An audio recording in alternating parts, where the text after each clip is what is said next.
कोकणातील प्रत्येक अपडेट जाणून घेण्यासाठी आजच माझे कोकणच्या सोशल मीडिया प्लॅटफॉर्मला लाईक, फॉलो आणि सबस्क्राईब करा. नमस्कार, मी प्रणाली भोसले. माझे कोकणच्या प्राईम टाइम बुलेटिनमध्ये आपल्या सर्वांचं मनपूर्वक स्वागत करते. बुलेटिनला सुरुवात करण्याआधी पाहूयात हेडलाईन्स. पुणे दिघी तामिणी मार्ग अजूनही बंद. 15 ते 20 दिवस वाहतूक ठप्प. नागरिक व्यापारी अडचणीत. मंडणगड नळपाणी योजनेवरून श्रेयवाद रंगला. योगेश कदम तटकरे आमने सामने. 42 कोटींच्या योजनेवर दावे प्रतिदावे. महाडमध्ये ठाकरे सेनेचे रामरक्षा आंदोलन. श्रीराम मंदिराबाहेर महाआरतीचे आयोजन. राम मंदिर निधीवर गंभीर आरोप. आणि रोहा MIDC हद्दीत हरित औद्योगिक वसाहत. सुरक्षिततेवर उद्योगांचा विशेष भर. पत्रकार स्नेह मेळावा उत्साहात संपन्न. पाहूया सविस्तर वृत्त. रायगड जिल्ह्याला पुण्याशी जोडणारा महत्त्वाचा पुणे दिघी ते ताम्हिणी महामार्ग गेल्या 15 ते 20 दिवसांपासून पूर्णपणे बंद असल्याने रायगडकरांचे जनजीवन विस्कळीत झाले आहे. महामार्गावरील वाहतूक ठप्प झाल्यामुळे नागरिक, व्यापारी, वाहन चालक आणि प्रवाशांना मोठ्या अडचणींचा सामना करावा लागतोय. भाजीपाला, फळे, दूध तसेच औषधांची वाहतूक करणाऱ्या वाहनांना देखील मोठा फटका बसला असून पर्यायी मार्गाने प्रवास करावा लागत असल्याने वेळ आणि इंधनाचा अतिरिक्त खर्च वाढला आहे. स्थानिक नागरिक, विद्यार्थी, नोकरीसाठी प्रवास करणारे कर्मचारी तसेच आपत्कालीन सेवांनाही या परिस्थितीचा मोठा त्रास सहन करावा लागतोय. व्यापाऱ्यांचे आर्थिक नुकसान होत असून दैनंदिन पुरवठा साखळी देखील विस्कळीत झाली आहे. त्यामुळे प्रशासनाने तातडीने महामार्ग वाहतुकीसाठी खुला करावा किंवा सुरक्षित पर्यायी व्यवस्था उपलब्ध करून द्यावी अशी मागणी केली जात आहे. मंडणगडच्या 42 कोटींच्या नळपाणी योजनेवरून आता श्रेयाचे राजकारण चांगलंच तापलंय. सुरुवात झाली ती स्थानिक आमदार तथा मंत्री योगेश कदम यांच्या सोशल मीडिया पोस्टपासून. दिलेला शब्द पूर्ण केला असा दावा करत त्यांनी या योजनेचं श्रेय घेतलं. त्यानंतर खासदार सुनील तटकरे यांनी थेट पत्रकार परिषद घेऊन या योजनेसाठी सातत्याने मीच पाठपुरावा केला असा प्रतिदावा केला. आणि आता पुन्हा योगेश कदम यांनी पलटवार करत पाठपुरावा केला असेल तर पुरावे द्या, मंत्रालयात फाईल कुठे आहे हे तरी खासदारांना माहिती आहे का, असा थेट सवाल उपस्थित केला. मंडणगडच्या नळपाणी योजनेवरून आता राजकीय संघर्ष अधिकच तीव्र झाला आहे. पाहुयात हा स्पेशल रिपोर्ट. मंडणगड नगरपंचायतसाठी मंजूर झालेल्या जवळपास 42 कोटी रुपयांच्या नळपाणी योजनेवरून आता श्रेयवाद रंगू लागला आहे.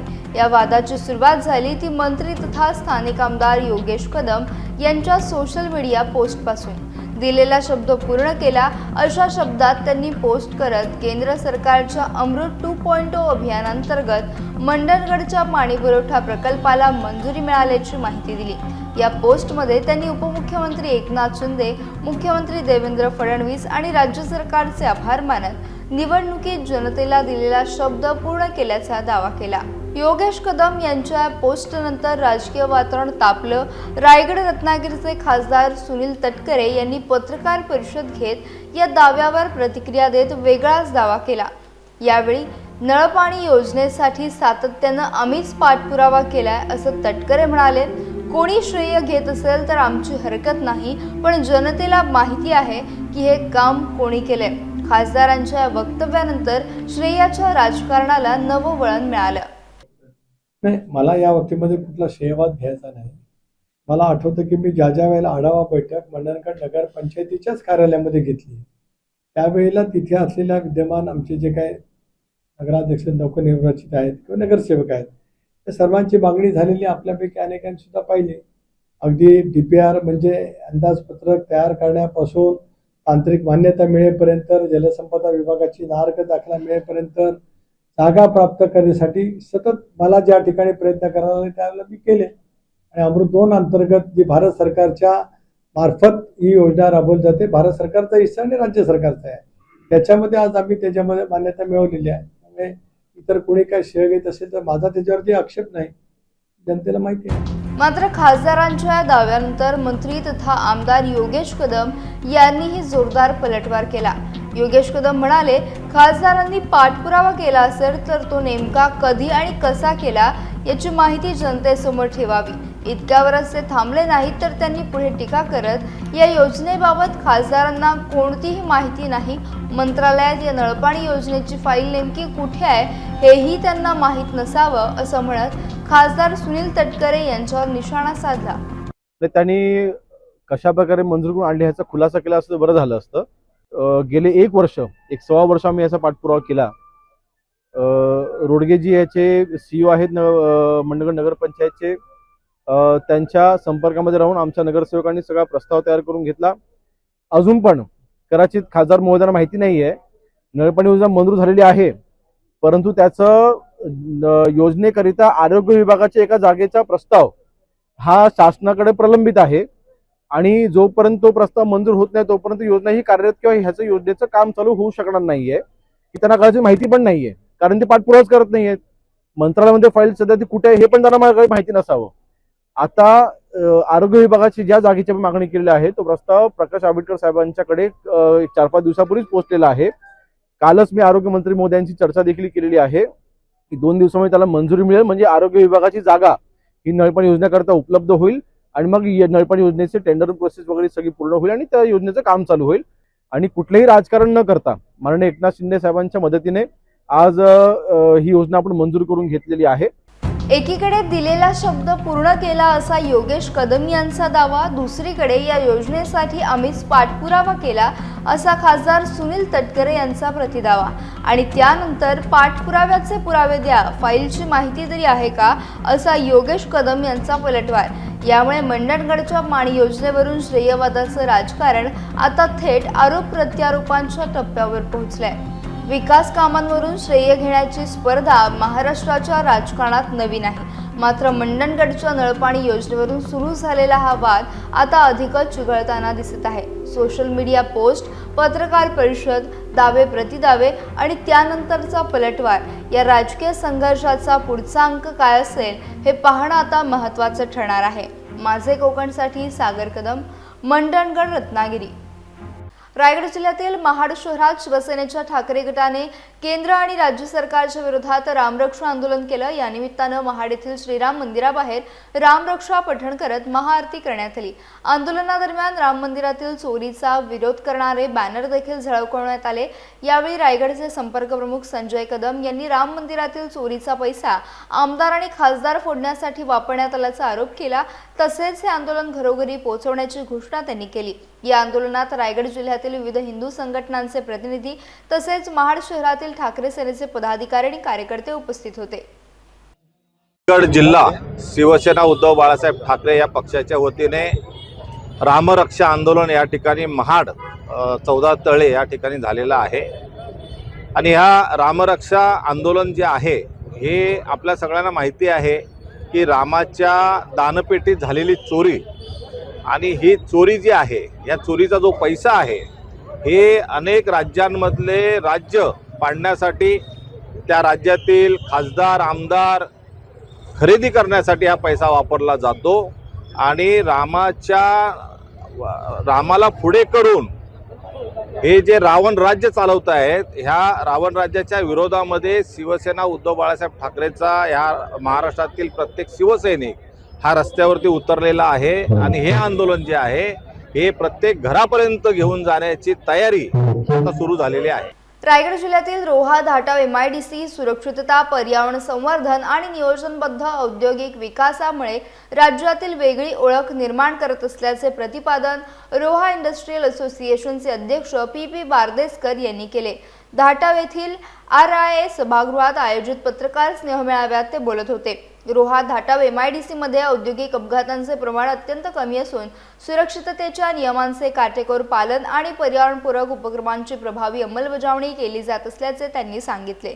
लघु व मध्यम उद्योगांच्या वाढीमुळे रोजगार निर्मितीला चालना मिळत असून स्थानिक अर्थव्यवस्था मजबूत होत असल्याचे त्यांनी नमूद केलं.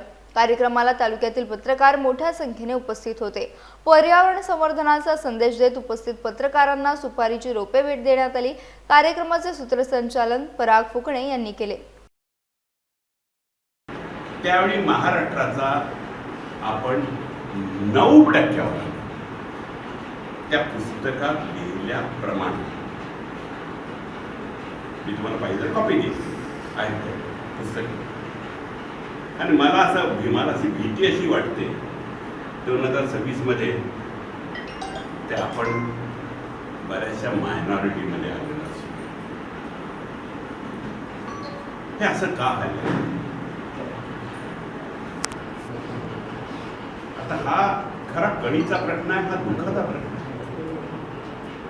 तुम्ही असं म्हणाल की प्रदूषण, तर मी एक थोडंफार यांनी असं म्हणा की जास्त अभिमानाने असं बोलतायत वगैरे असं काही माझ्यावर आरोप जरी झाला तरी मी निश्चित एक सांगेन की रोह्या एवढी हिरवीगार एकही केमिकल इंडस्ट्री महाराष्ट्रात नाही पण गुजरातमध्ये. परंतु अजून तळागाळामध्ये त्या माणसाचं काम काय, तो माणूस कशासाठी उपोषणाला बसलेला आहे, तर एका वाक्यामध्ये नेट पेपर फुटी असेल, त्याच्यानंतर हिमालय वाचवा असेल, म्हणजे चिंचा नंतर आपल्यावर असणार अतिक्रमण वगैरे असेल, तर चांगली माणसं आपल्याला देशामध्ये टिकवायची आहेत, त्यांचा विचार आपल्याला पेरायचे आहेत. त्यांच्या आंदोलनाला एक नैतिक पाठबळ म्हणून किंवा लोकशाही आणखी सुदृढ होण्यासाठी उद्या रोहा प्रेस क्लबच्या माध्यमातून रोहेकरांच्या वतीने सकाळी 9 वाजता आपण एक दिवसीय उपोषण आपण करणार आहोत. तर तो उपोषण आहे छत्रपती शिवाजी महाराज स्मारक प्रांगणासमोर आहे, म्हणजे रस्त्याच्या बाजूला आहे. तर आपण सगळे पत्रकार आहात, परंतु आपल्या आजूबाजूचे, आपल्या गावातले, भागातले सगळ्यांनी त्या उपोषणाला पाठबळ द्यावं आणि ज्यांनी उपोषणाला बसायचं आहे त्यांनी त्याची नोंद करावी, असं आव्हान करण्यासाठी सर तुम्हाला पण सकाळी मी बोललो की आपण सुद्धा सगळ्यांनी भेट द्यावे. बाकी सगळी परिस्थिती देशातली आणि वांगचूक सर यांचं उपोषण आपल्याला ज्ञात आहे, मी फार वेळ घेत नाही, परंतु सगळ्यांना तुम्ही आव्हान करा. रात्र राहिलं आपल्याकडे की 100-150 लोक तरी आलं पाहिजेत. रायगड जिल्ह्यातील मध्य रायगड क्षेत्राच्या संघटनात्मक नियुक्त्या महाराष्ट्र नवनिर्माण सेनेचे अध्यक्ष राज ठाकरे यांनी जाहीर केल्या असून नागोठणे शहराध्यक्षपदी प्रभाकर तांडेल यांची नियुक्ती करण्यात आली आहे. नियुक्तीनंतर प्रभाकर तांडेल यांनी पक्ष नेतृत्वाचे आभार मानत दिलेल्या जबाबदारीला पूर्ण न्याय देण्याचा निर्धार व्यक्त केला. नागोठणे परिसरातील शुद्ध पिण्याच्या पाण्याचा प्रश्न, पावसाळ्यात निर्माण होणारी पूरस्थिती तसेच स्थानिक उद्योग आणि प्रकल्पांमध्ये स्थानिक युवकांना रोजगार मिळवून देण्यासाठी सातत्याने प्रयत्न करणार असल्याचे त्यांनी सांगितले. याशिवाय मनसेची संघटना तळागाळापर्यंत मजबूत करण्यासाठी व्यापक जनसंपर्क अभियान राबवणार असल्याचे देखील त्यांनी स्पष्ट केलं. या नियुक्तीमुळे नागोठणे शहरातील मनसे कार्यकर्त्यांमध्ये उत्साहाचे वातावरण निर्माण झाले असून आगामी काळात स्थानिक प्रश्नांवर पक्ष अधिक सक्रिय भूमिका घेईल अशी अपेक्षा व्यक्त होती आहे. जय महाराष्ट्र. सन्मान्य राजसाहेब ठाकरे यांनी मला नागोठणे शहराध्यक्षपदाची जबाबदारी दिलेली आहे. मला त्या पदावरती नियुक्ती केलेली आहे आणि त्याबद्दल मी त्यांची आणि वरिष्ठ नेते मंडळींचा आभार मानतो. आणि त्याप्रमाणे मी नागोठणे शहरामध्ये महाराष्ट्र नवनिर्माण सेना ही जास्तीत जास्त कशी वाढेल, शाखेमध्ये कार्यकर्ते जसे वाढतील त्याप्रमाणे मी प्रयत्न करेन. आणि नागोठण्यातले बरेचसे मुद्दे प्रलंबित आहेत. नागोठण्यामध्ये दरवर्षी पुराचं पाणी येतो, दरवर्षी अनेक व्यापाऱ्यांचं नुकसान होतं आणि अनेक वर्षापासून नागोठण्यामध्ये पिण्याच्या पाण्याचा प्रश्न जो आहे बऱ्याच वर्षापासून प्रलंबित आहे. अनेक राजकारणी येतात, फक्त आश्वासन देऊन निघून जातात. दरवर्षी पावसाळ्यामध्ये नागोठणेकरांचे हाल होतात. पिण्याच्या पाण्याचा बोला, पुराच्या पाण्याचा बोला, नदीचं पाणी हजारपेठेमध्ये शिरतो,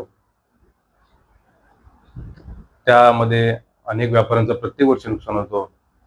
अनेक प्रश्न नागोठण्याच्या आजूबाजूला औद्योगिक क्षेत्र वाढत आहे. नागोठण्यातल्या स्थानिक युवकांना रोजगार मिळत नाही आहे. त्यामध्ये अनेक बाहेरचे कॉन्ट्रॅक्टर आलेले आहेत. अनेक व्यवसाय हे बाहेरून येणारे लोक करत आहेत आणि नागोठण्यामध्ये जे काही स्थानिक कॉन्ट्रॅक्टर आहेत, काही कामगार आहेत, यांना कामापासून दुर्लक्षित ठेवले जात आहे. तर त्या दृष्टीने जेवढा होईल तेवढा आम्ही आमच्या पद्धतीने प्रयत्न करत राहू.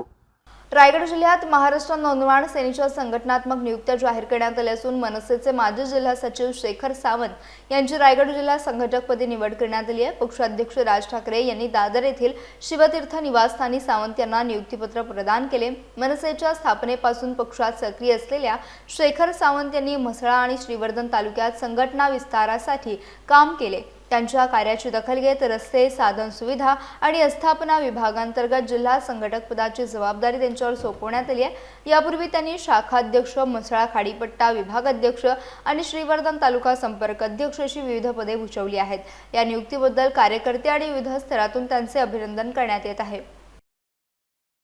सिंधुदुर्ग जिल्ह्यातील मालवण येथील रोझरी इंग्लिश स्कूलमध्ये 18 जुलै रोजी मार्केट डे हा उपक्रम उत्साहात पार पडला।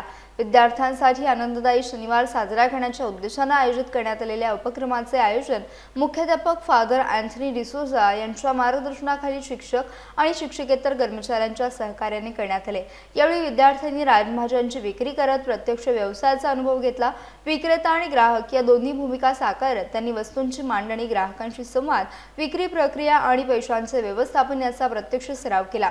या उपक्रमात पालकांनी देखील उत्स्फूर्त सहभाग नोंदवला। अनुभवात्मक शिक्षणातून विद्यार्थ्यांमध्ये आत्मविश्वास, जबाबदारीची जाणीव, संवाद कौशल्य, गणिती कौशल्य, आर्थिक साक्षरता आणि उद्योजकतेची बीजे रुजण्यास मदत होत असल्याची भावना व्यक्त करण्यात आली। उपक्रमाला लाभलेल्या सहकार्याबद्दल मुख्याध्यापक फादर अँथनी डिसोजा यांनी पालकांचे आभार मानले। रायगड जिल्ह्यातील पोलादपूर येथील स्वामी कन्स्ट्रक्शनचे सर्वेसर्वा मनोज बबन पवार यांनी आपला वाढदिवस सामाजिक उपक्रमातून साजरा केला। 17 जुलै रोजी त्यांनी वायफळ खर्च टाळत पोलादपूर तालुक्यातील रायगड जिल्हा परिषद शाळा, मोरगिरी फौजदारवाडी आणि जिल्हा परिषद शाळा करंजे आदिवासीवाडी येथे विद्यार्थ्यांना शालेय शिक्षण साहित्याचे वाटप केले। यावेळी विद्यार्थ्यांच्या शैक्षणिक गरजांसाठी उपयुक्त विविध साहित्य वितरित करण्यात आले। या उपक्रमाचे उपस्थितांनी कौतुक केले। कार्यक्रमाला समाजसेवक मंगेश नगरकर, नितीन बोरकर, अनिकेत दरेकर, बाळा बनसोडे, रवींद्र भुवाडी यांच्यासह अन्य मान्यवर उपस्थित होते। यावेळी मनोज पवार यांनी भविष्यातही विद्यार्थ्यांच्या पाठीशी खंबीरपणे उभे राहत शिक्षणाचा भक्कम पाया मजबूत करण्यासाठी सातत्याने प्रयत्नशील राहणार असल्याची ग्वाही दिली। याचा बुलेटिनमध्ये वेळ झाली, इथेच थांबण्याची भेटूयात नवीन बुलेटिनसह। तोपर्यंत तुम्ही कुठे जाऊ नका, पाहत राहा फक्त माझे कोकण।